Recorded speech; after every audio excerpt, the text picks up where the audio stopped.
With permission, Mr. Speaker, I would like to make a statement on last week's European Council and the proposals we are publishing today, which, on a reciprocal basis, seek to give reassurance and certainty to EU citizens who have made their homes and lives in our country. Mr. Speaker, this Council followed the formal start of the negotiations for the United Kingdom's departure from the EU, as well as marking the first anniversary of the referendum that led to that decision. In that referendum, the British people chose to take back control of our laws, our money and our borders, to restore supremacy to this Parliament and to reclaim our sense of national self-determination. And this government will fulfil the democratic will of the British people. But Mr. Speaker, the referendum was not a vote to turn our backs on our friends and neighbours. Indeed, as we become ever more internationalist in our outlook, and as we build the global Britain we want to see, we will continue to be reliable partners, willing allies and close friends with all the member states of the European Union. We want to work with one another to make sure we are all safer, more secure and more prosperous through our continued friendship. We want to buy each other's goods and services and trade as freely as possible. And we will continue to celebrate and defend the liberal democratic values that we share and to project those values that are the foundation of our freedoms and our way of life. In short, we want to build what I have described as a new, deep and special partnership between a confident, self-governing global Britain and all our friends and allies in the European Union. Mr. Speaker, that is the positive and constructive spirit in which my right honourable friend, the Secretary of State for exiting the European Union, began the formal negotiations last week. And it is the same spirit in which the United Kingdom made a full contribution to all the issues at this Council, including on security, migration, climate change and trade. On security, I thanked our European partners for their condolences and for their resolve in standing with us following the appalling terrorist attacks that the UK has suffered in recent weeks. Those attacks have seen citizens from across Europe tragically killed and injured, but they have also seen our citizens standing together in some of the most inspiring ways. At London Bridge, we saw a Spanish banker tragically killed as he rushed to the aid of a woman being attacked. And we saw a Romanian baker fighting off the terrorists and giving shelter to Londoners in his bakery. These moments of heroism show how, far from dividing us, such attacks on our way of life will only ever serve to strengthen our shared unity and resolve. But, Mr. Speaker, these attacks also show that we need to respond to a new trend in the threat we face, as terrorism breeds terrorism, and perpetrators are inspired to attack by copying one another using the crudest of means. So, building on the bilateral agreement I reached with President Macron earlier this month, at this Council, I argued that we must come together to defeat the hateful and extremist ideologies that inspire these attacks, and to stop the internet being used as a safe space for extremists. When 1/3 of all links to Daesh propaganda are shared within the first hour of release, it is not enough for technology companies to respond reactively to extremist content on their platforms. So the Council agreed to put pressure on these companies to do more to remove this content automatically, and also to ensure that law enforcement agencies can access encrypted data. This was a significant step forward, and we will continue to work together with our European partners to combat this evil, to defend our values, and to keep our citizens safe. Turning to other issues, on migration, the Council recommitted to the comprehensive approach that the UK has advocated, dealing with the drivers of migration while also doing more to stem the flow. And at this summit, I confirmed a new UK commitment of £75 million to meet urgent humanitarian needs in the central Mediterranean, while also facilitating voluntary returns of migrants making these treacherous journeys. On trade, as the UK leaves the European Union, we will be forging trade deals around the world with old friends and new allies alike. But this will not undermine the EU's trade agenda. It is not even in competition with it.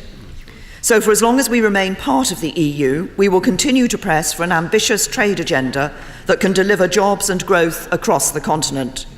And that is what I did at this Council, where there was a particular focus on the work towards deals with Japan, Mexico and the Mercosur bloc of South American countries. And on climate change, the Council reaffirmed the commitment of all Member States to fully implement the Paris Agreement. The UK has already reaffirmed its own commitment, and I've expressed my disappointment to President Trump that he has taken a different decision. We will continue to make the case to our American allies to think again. Mr. Speaker, turning to citizens' rights, EU citizens make an invaluable contribution to our United Kingdom, to our economy, our public services and our everyday lives. They are an integral part of the economic, cultural and social fabric of our country, and I've always been clear that I want to protect their rights. That is why I initially sought an agreement on this before we triggered Article 50. And it is why I'm making it an immediate priority at the beginning of the negotiations. But, Mr. Speaker, that agreement must be reciprocal, because we must protect the rights of UK citizens living in EU member states too. At the Council, I set out some of the principles that I believe should underlie that reciprocal agreement, and there was a very positive response from individual leaders and a strong sense of mutual goodwill in trying to reach such an agreement as soon as possible. So today, we are publishing detailed proposals to do exactly that.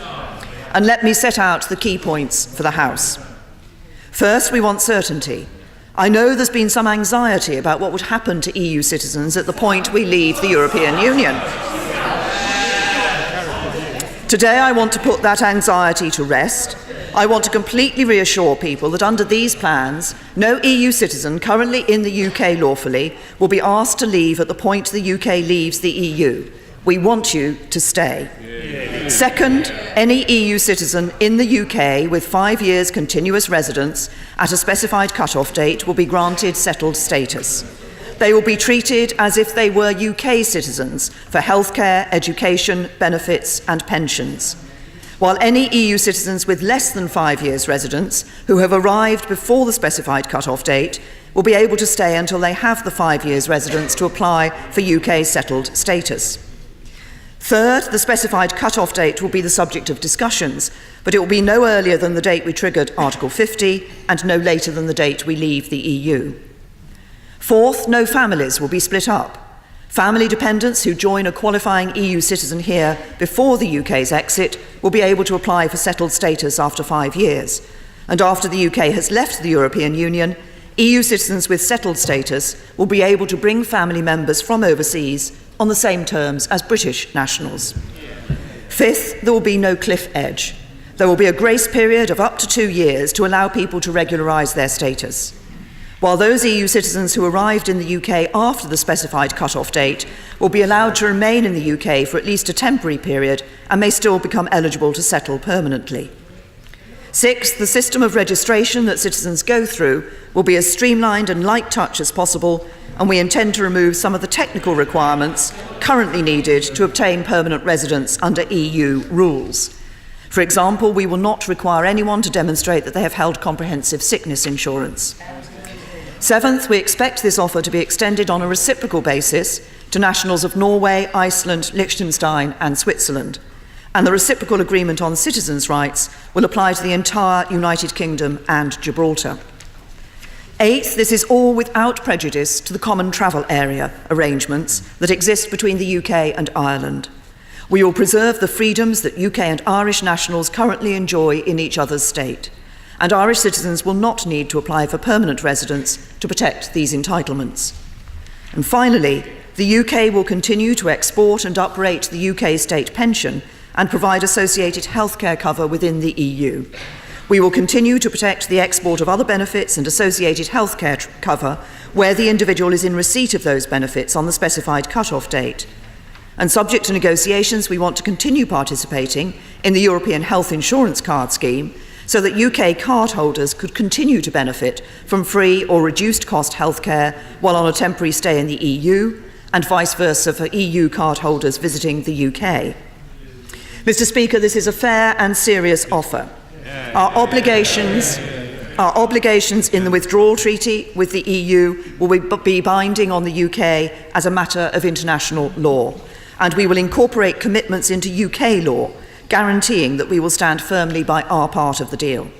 So our offer will give those 3 million EU citizens in the UK certainty about the future of their lives, and a reciprocal agreement will provide the same certainty for the more than 1 million UK citizens who are living in the European Union. Mr. Speaker, 1 year on from that momentous decision to leave the European Union, let us remember what we are seeking to achieve with these negotiations. We are withdrawing from a system of treaties and bureaucracy that does not work for us. But we are not withdrawing from the values and solidarity that we share with our European neighbours. As a confident, outward-looking and self-governing nation, we know that it is not just our past that is entwined in the fortunes of our friends and neighbours, it is our future too. That is why we want this new, deep and special partnership, and it's why we approach these negotiations with optimism. Because a good deal for Britain and a good deal for Europe are not competing alternatives. They are the best single path to a brighter future for all our children and grandchildren. That, I believe, is the future the British people voted for, and that is the future I want us to secure, and I commend this statement to the House.